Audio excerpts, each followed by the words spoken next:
Hello and welcome to Scotland's Singing for Health podcast, produced by Scotland's Singing for Health Network. I am Brianna Robertson-Kirkland, and today I am joined by Clare McBrien. But before I properly introduce her, let me tell you a little bit about this podcast and why we are talking about Singing for Health. Singing for Health groups support the management of a range of conditions such as respiratory conditions, dementia, Parkinson's disease, and mental health concerns.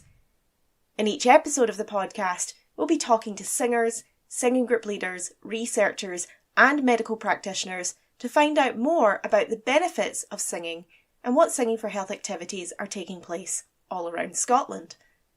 It's our absolute pleasure to welcome Clare McBrien, who is the manager of Givin at Laldie, a grassroots music charity based in the Gorbals in Glasgow. Clare is also herself a community musician working across a range of music and wellbeing projects. So Clare, Givin at Laldie is a brilliant organisation that has become quite well known in Glasgow. I wonder, for our listeners who don't know, could you tell us a little bit about Givin at Laldie?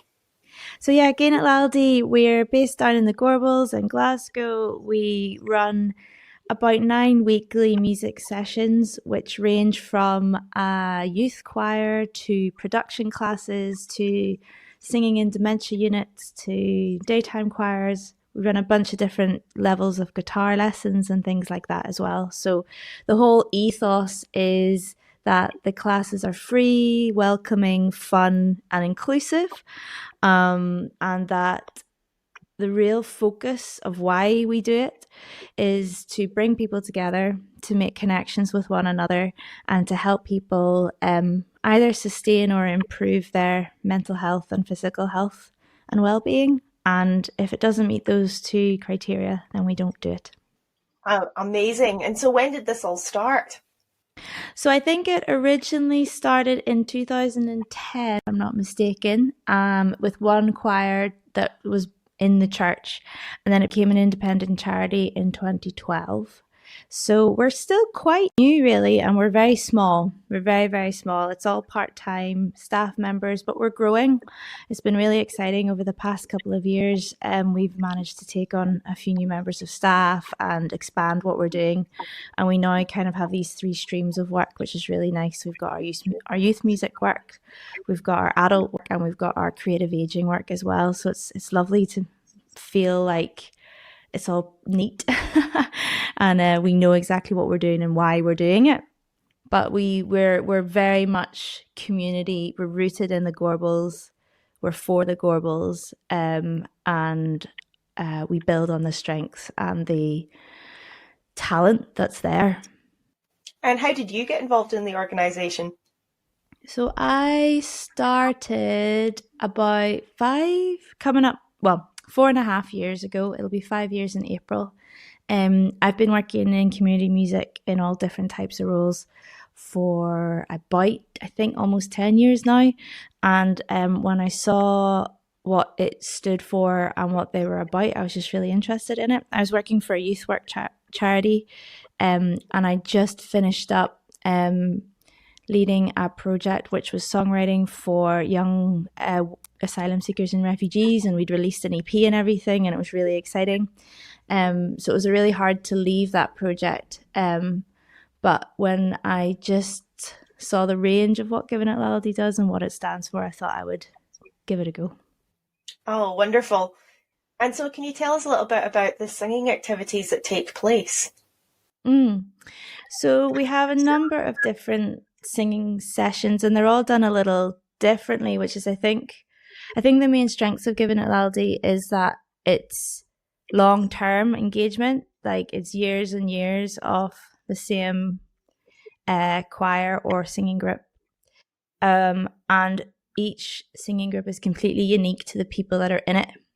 So it's not that we have a Givin at Laldie model that we just take and works. It's much more about what do the people that we would like to sing with face, what do they need, what do they like, who are they, and do they want to sing, and if they want to sing, what do they want to sing, and then we build it from there.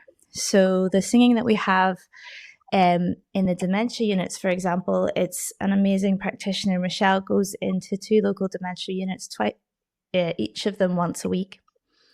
And it's very much based upon how people are feeling that day, who's able to come out of the room. What she spends a long time getting to know them, and what songs really bring back fantastic memories for them, and what songs maybe help them connect with their family members, what songs they can sing together, what songs they like to get up and have a little dance to. So it's definitely not a concert.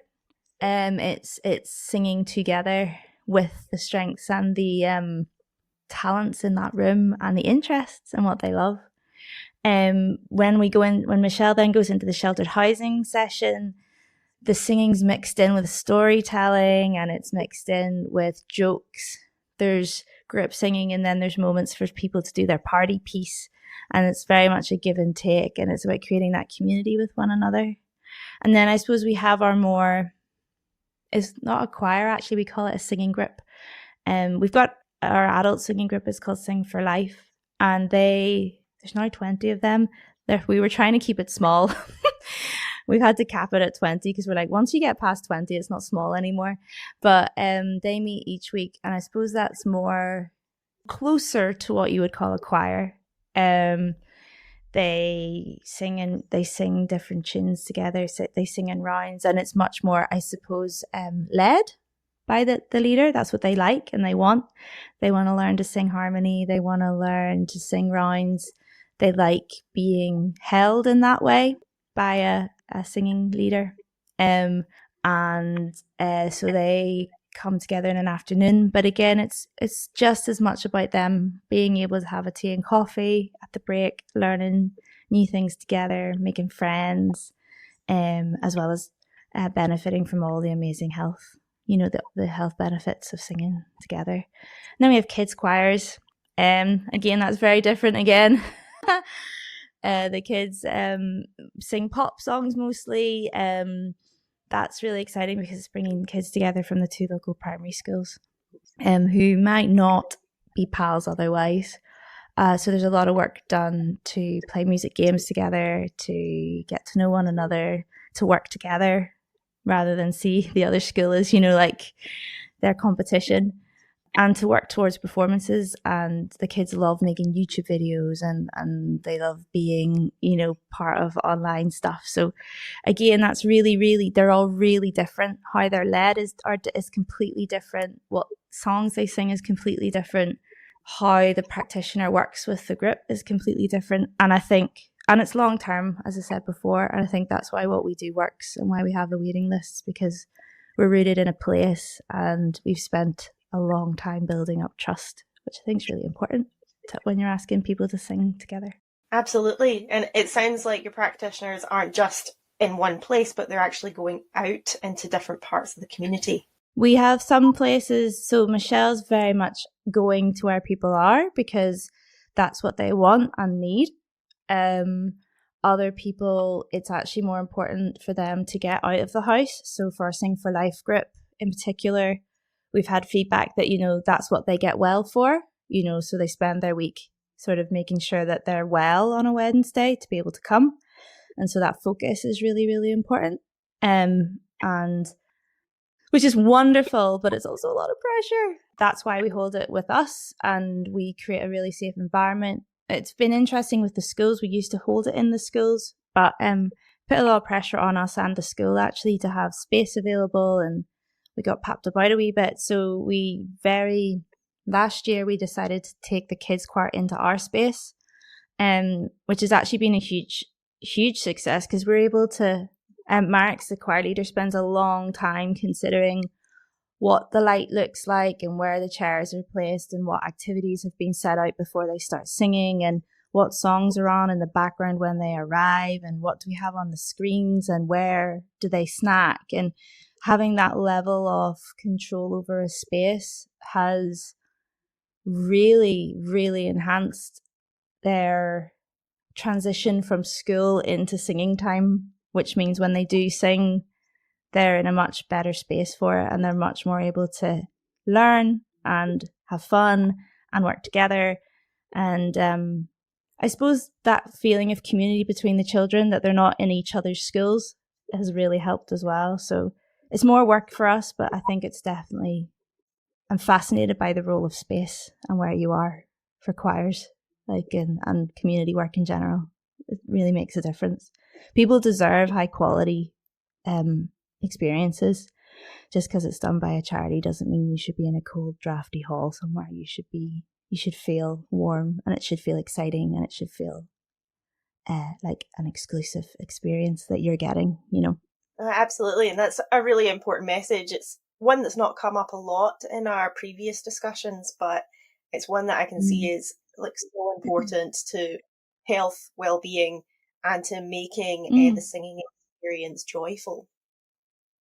Totally, and to treat people like full humans, especially, singing can feel vulnerable, and it can feel very emotional, and it can bring up memory, and it can bring up hard memories and good memories, and it can allow you to experience a full range of maybe emotions that you might not allow yourself or feel able to otherwise. So if you're trying to do that in a cold, those lights with the strip lights above you, and there's a generator going off in the corner, and like, honestly, if there's people having to work in those spaces and they are creating wonderful I'm not trying to diss anyone who's trying to work in those scenarios, but just feel really strongly that if we want people to be healthy, they deserve high quality experiences, no matter who you are, no matter where you're from.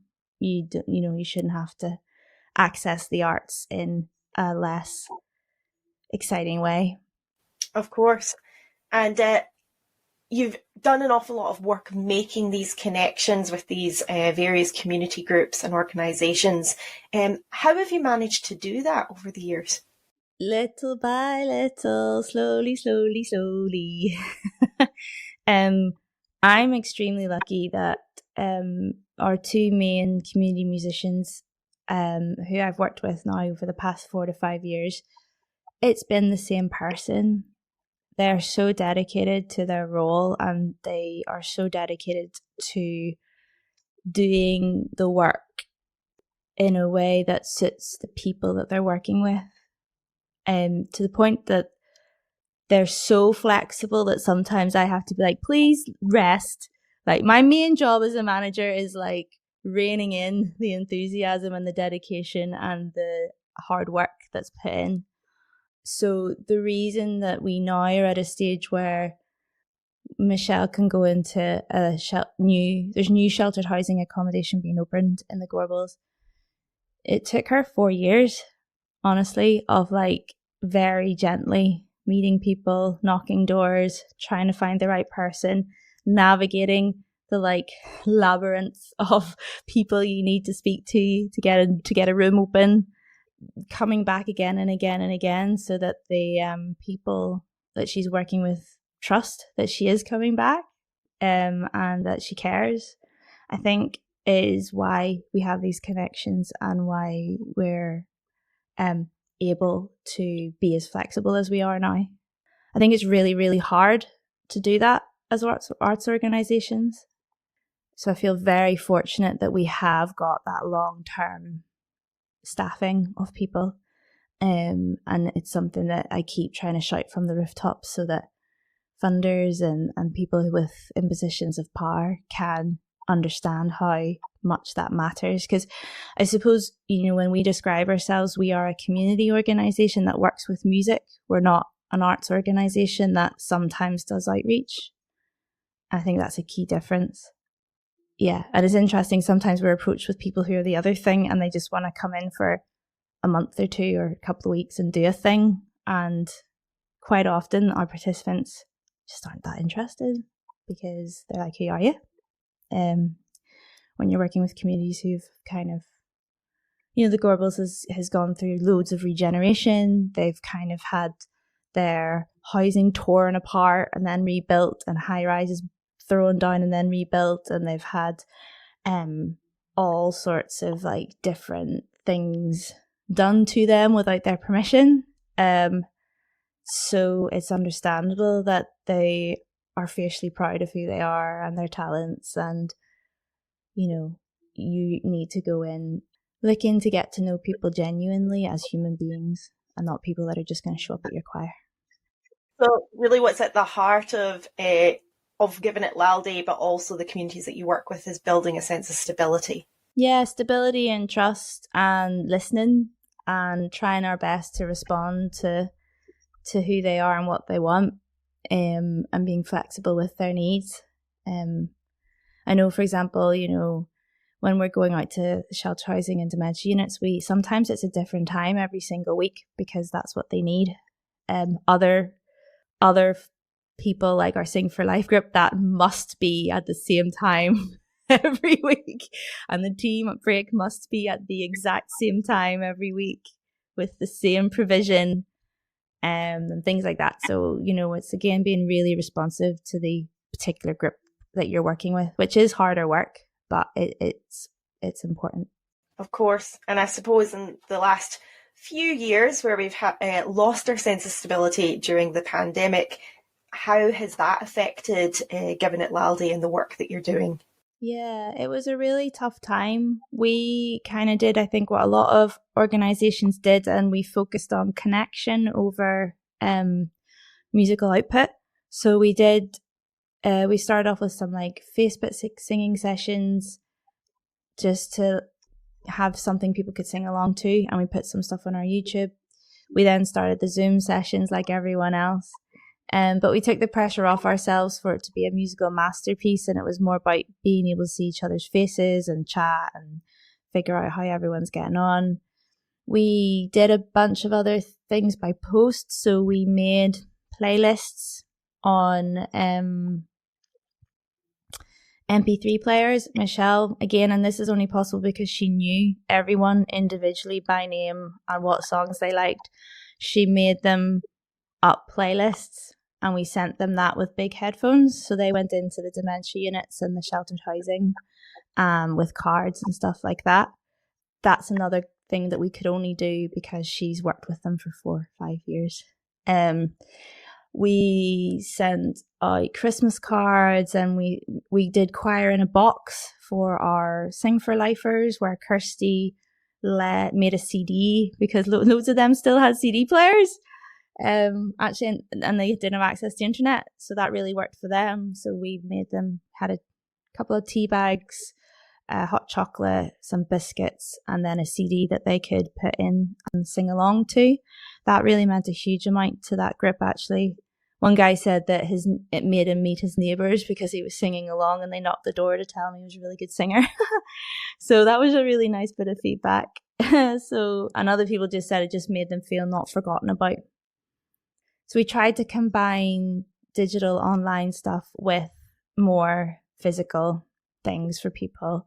Our kids choir, we created for the youth music people, we created 2 websites, one for our young guitarists, where we posted like really fun music games and tutorials and educational videos so that they could check in with those. And actually what was really interesting about that was some of our very shy young people who do not open their mouths in class were typing away and speaking to us online. And the kids choir had a similar one, so they were still able to speak to each other and to us. And then they did Zoom stuff as well. So we tried to be as stable as we could for people within that time. But a huge focus for us was staff wellbeing as well, because I think, again, that's my focus in my role, is ensuring that our community musicians are well enough to do their work, because it's a wonderful privilege, but it's also tough at times. As I said before, music can really open up things for people, and you're then maybe having really difficult conversations or trying to signpost people places or noticing that people are becoming more unwell. For our work with the dementia units, people are passing away and things like that. So that can be really hard. So it was a really tough time, but I'm really, really proud of how we coped. And again, I'm extremely thankful for the team. I mean, the skill set and the dedication and the willingness to do what was necessary was unbelievable.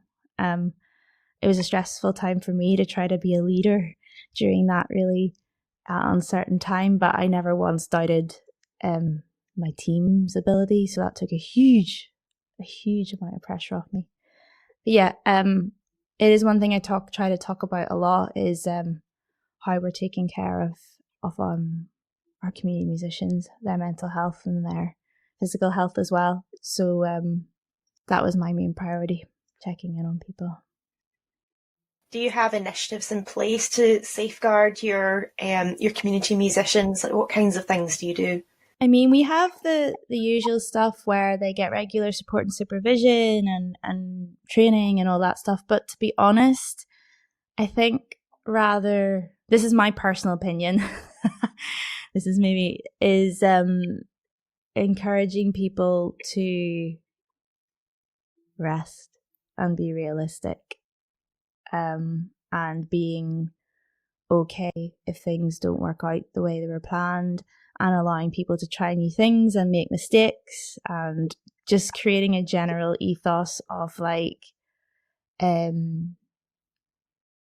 if you come to me and say it couldn't happen because it was too much or too stressful or too hard, like as a manager, I'm not going to be annoyed. We're just going to figure out what you need. So like, I'm quite strong on that. I think sometimes organizations can go down the route of, we're going to do these fun days or these like chatty days. And we did that. We met up and we had coffees online and all that stuff. But for the most part, I think it's just about removing the expectation that they're a robot and that they're going to have the same level of productivity every day, and understanding, I suppose, because I've worked as a community musician, understanding the toll a session can take on you, and that if you're just thinking about it, that's working. If you're going for a walk and planning out your session, that's still working. If you're reading a book about it late at night, you know, you're thinking about work. Like, have you, and trying my best to encourage people to take rests and know that it's okay. I'm very fortunate that I've got that's what I was about to say. I'm fortunate that people overwork. That's not what I meant to say. I've got really dedicated staff. This might not be the right attitude, or for people who maybe have staff members who are really okay with taking half a day off to that's so. I'm not suggesting one size fits all. I also believe, and I really wish there was an initiative. I believe that all people that work in the third sector generally, but musicians who are working in the third sector with people, should have access to external support and supervision or counselling as standard. My friends who've worked for other charities have that. If you work for Women's Aid or Rape Crisis or places like that, it's a requirement. I would love to see that put across the whole sector as just a standard thing we're all given, and it's high quality. I think that's a really important message as well, because we haven't chatted much on the podcast, but Sophie and I informally, as part of our network, we've been talking quite a lot about the health and well-being of the people delivering these sessions, and how often they're giving so much of their time, they're giving so much of their person, and that can be really tough, especially if they are working as a community musician out with any kind of organisation, they're an independent person, or if they're trying to build up their singing groups.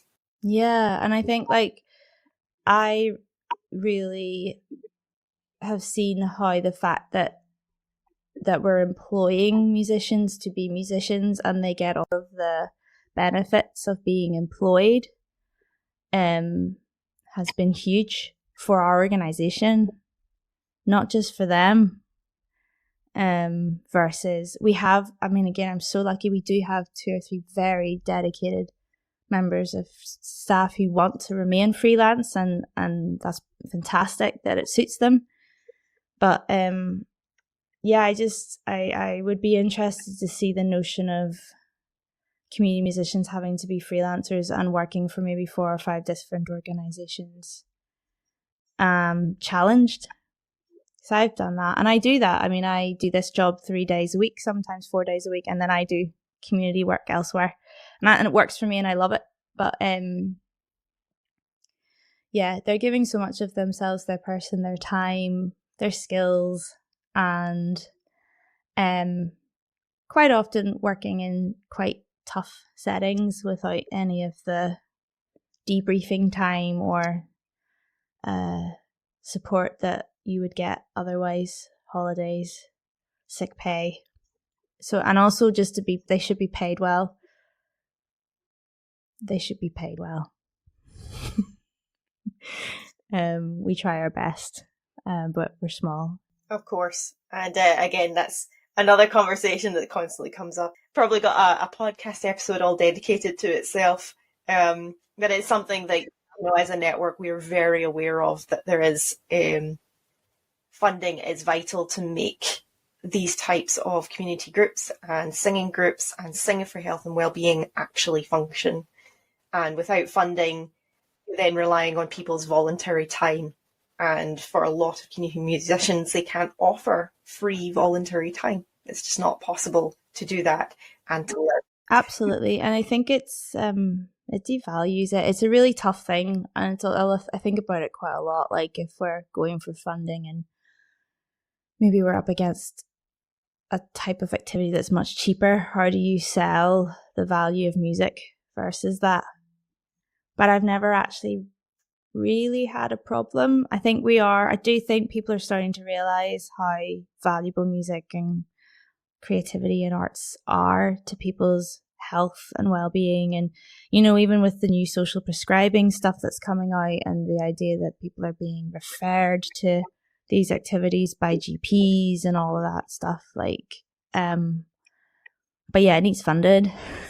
Yes, and that is a discussion that we're going to be having a little bit later this year in a workshop that Sophie and I are planning, but more on that anon.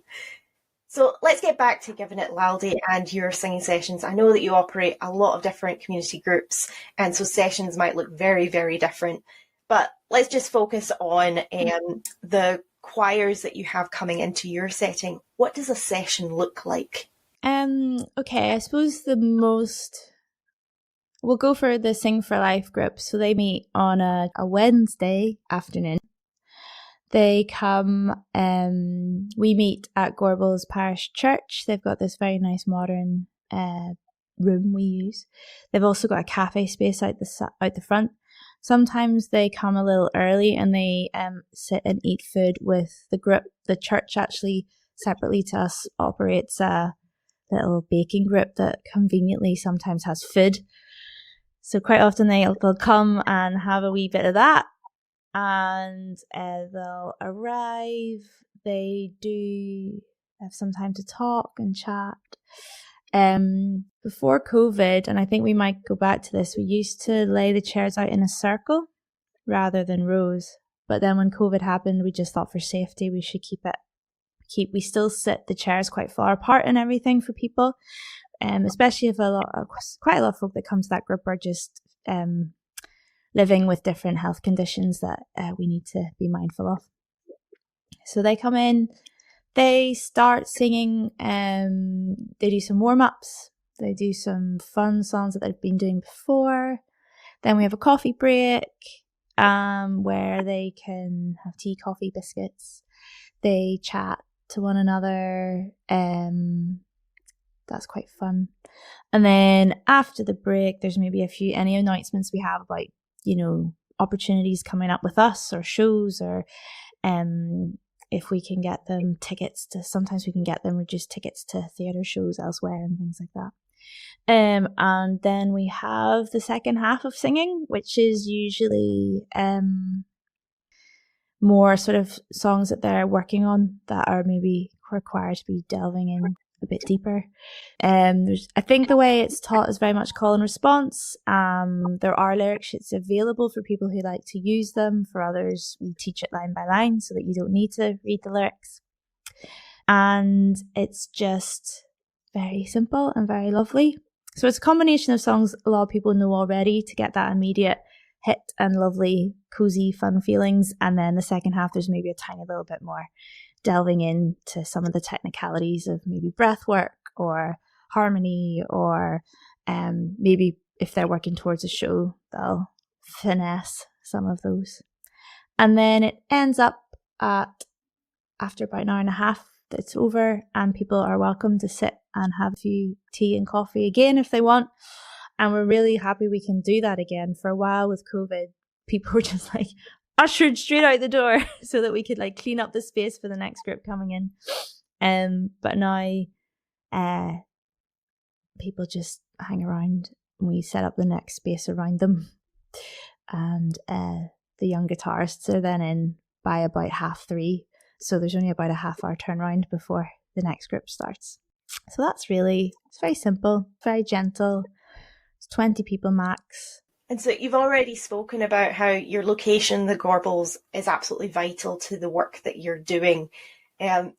So is that something that you feel could be replicated in other communities, or is it that the Gorbals is really what's making this work so well? I think it could be replicated in the sense of basing a music project wherever you want to base it, and then speaking to people and seeing if they even want it, and then working from there what they would like. I would say there's aspects of what you could absolutely replicate. It wouldn't look the same as I've said a few times, but it would look similar maybe. So I suppose you could, if there are places that there are people like going into those places like community halls or sheltered housing or health centres and places like that, and seeing if there's a need for or a desire for music and what that would be. But yeah, I do think it could be replicated in the sense of focusing on the community bit first and then seeing how the music can serve that. I think that idea or ethos could be replicated. Whatever you then comes out of it might look kind of different, but it might look really similar, because I think there's something about singing together that's just really primal and that people love to do. I think one thing about the Gorbals is the word choir can be quite alienating maybe, or put people off or make them think that they have to be good at it. So we say singing a lot instead of choir. Like for example, our guitar group in the evening, we're opening those up and we're going to have like some soup and songs. The main work I think that we're doing as well at Givin at Laldie is like making people understand that they do sing already, they do music already. It's not anything different to singing in the shower or doing the karaoke at the weekend or singing to their kids or all of that stuff. And we're just there to like help build on it or offer different ways of thinking about it or giving people skills that they might want. There's a lady coming to our guitar class who wants her child's quite unwell and got lots of different allergies, and the only thing that soothes them is singing. And so she sings, but now she wants to learn the guitar because she noticed that when he came to one of our events that the child just really settled while he was hearing the guitars. So she wants to do that. So I think that could definitely be replicated, that sense of like, okay, like we're going to root ourselves in a place and we're going to see what people do already and encourage that talent and nurture it and be like, you're allowed this, you're allowed to sing and be creative. And in fact, you're doing it. You don't even need to tell me to tell you you're allowed. Like, you're doing all this already. We just are here if you want a bit of help with it or a bit of someone to organize it for you and bring people together. That could be replicated, definitely. And I think it's important.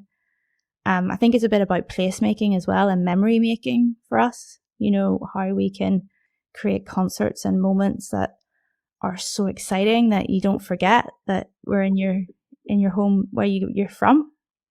I think, I don't know, like the kids, they sing at the Christmas tree light switch on, and that's like memory making for them. They're at the centre of their community in that moment, and people are so proud of them, and particularly children who maybe aren't finding it that easy in school and are maybe quite often they quite often receive negative attention it's nice for them to get positive attention. And I think also what we do is we try to use music to bolster what other people do. So we will do workshops or performances or singing for our partners. So if there was an awareness raising event about mental health and suicide, and we went along with guitars and our singers and we sang songs and just very gently encourage people to sing with us and play a tambourine or whatever to enhance that event, to encourage people to go and to help them start conversations. We do it at the Always and Forever event at the Southern Necropolis. That's an event about remembering people you love who've died. So I think that could be replicated. Like, how can you use music to like enhance and bolster and support things that are happening in your community, rather than going in and being like, oh, we let us teach you all about how to sing. People know how to sing. It's in them. They just have been told they don't. Yeah, exactly. And that's a theme that's been coming through. So I think almost every podcast episode, the message that's coming out is that it's not about singing well or singing for competition or singing for performance. It's about coming together and singing for the joy of it. Yeah, and singing to belong and singing to understand who you are and singing to like get to know other people. And I think particularly like in our group that's in the evening, it's a guitar group, but they sing while they play. And one of the things they talk about is when someone chooses a song and the rest of them learn it, it might be like months later that someone's like, oh, that actually, my mom passed away and that was her favorite song. And when you all sing it, it makes me feel so amazing. And I couldn't speak to you about it, and I actually didn't want to speak to any of you about it, but that was enough. And there's a lot of people in that group that they don't really want to.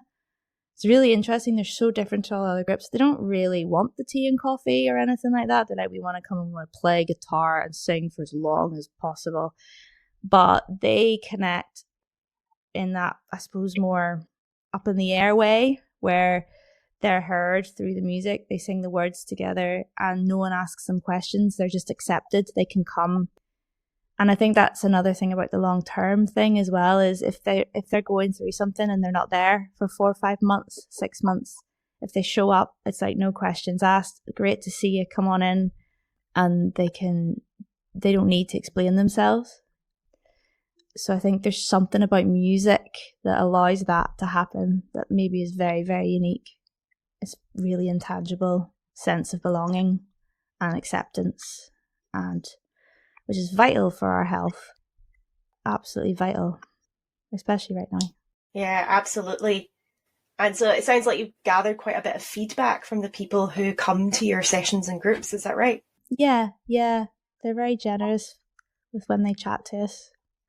Yeah, they're really the thing I love to do really is just like be around just after the session and just like capture as much of what people are saying to me or each other as they come out, rather than big formal interviews and stuff. We do that as well in focus groups and questionnaires and stuff, but just the buzz, like, and it's just people just say the simplest stuff like, oh, that was a pure buzz, man, like, and all that. And what my favorite one was again one of the singing classes is one of the ladies was really delving into like, oh, we never got a chance to do this when we were young because you got taken out with babies and I did other things and I went to swimmers and did sport, but music, you just, apart from the karaoke and that, I was like, well, that is music. And then but it's the opportunity. She's like, I can't believe I'm getting this opportunity now. I can't believe I'm getting this opportunity to sing or to learn. And now I'm learning the instrument, because I think choirs are often a gateway to like, oh no, you can do music. So do you want to try this thing? And they're like, oh, okay. I never thought I could sing in a choir, so maybe I could play guitar too. Or maybe I could learn music production.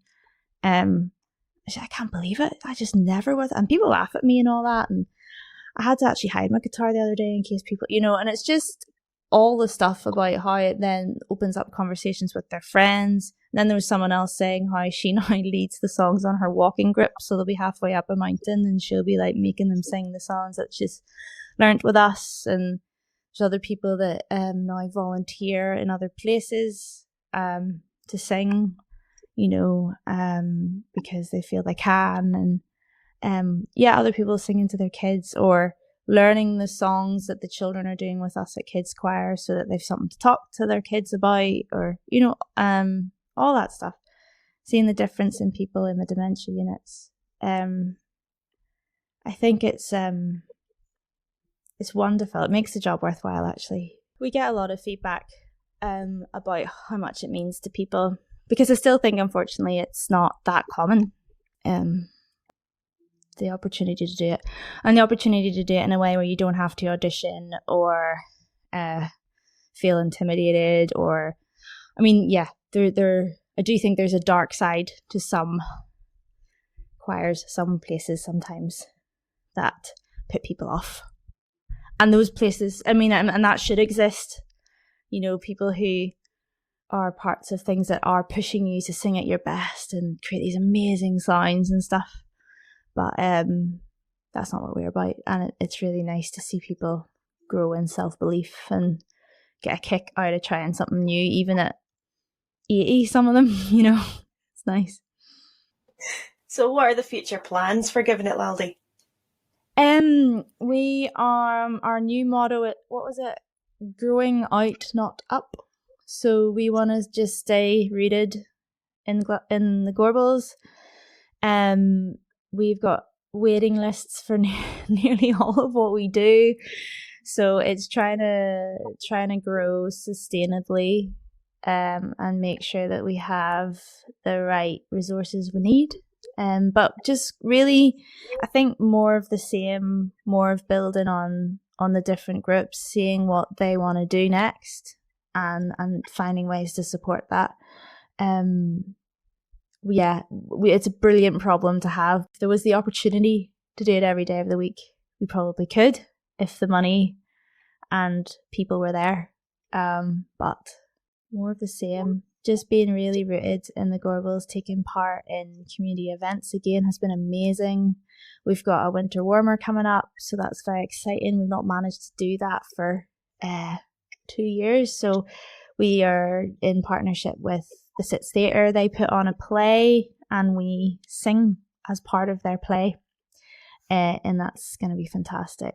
And then next year, more of the same, and hopefully expanding both our youth work actually and the creative ageing. Both of those projects are in starting new groups.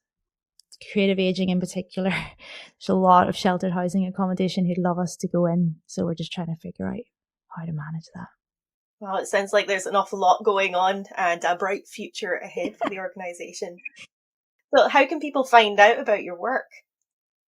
The best place people can find out about us is probably on our website, which is givin@laldie.org.uk.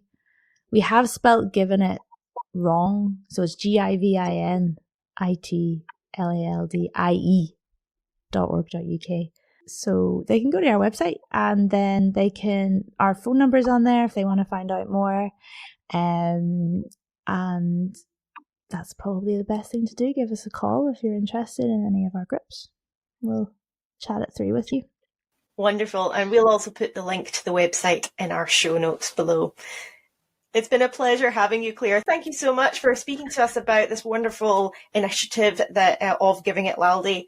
It's so wonderful to hear about the work that Givin at Laldie is doing within the Gorbals, within that community, and that it's got a bright future ahead. Thank you.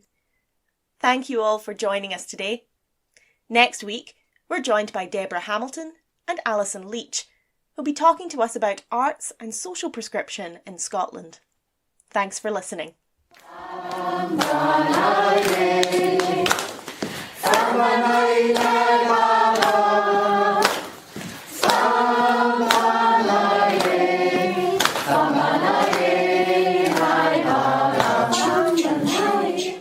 This podcast is produced by Scotland's Singing for Health Network, a project hosted at the Royal Conservatoire of Scotland, funded by the Royal Society of Edinburgh, and in partnership with the University of Edinburgh. For more information on our activities, please visit our website Details are in the show notes.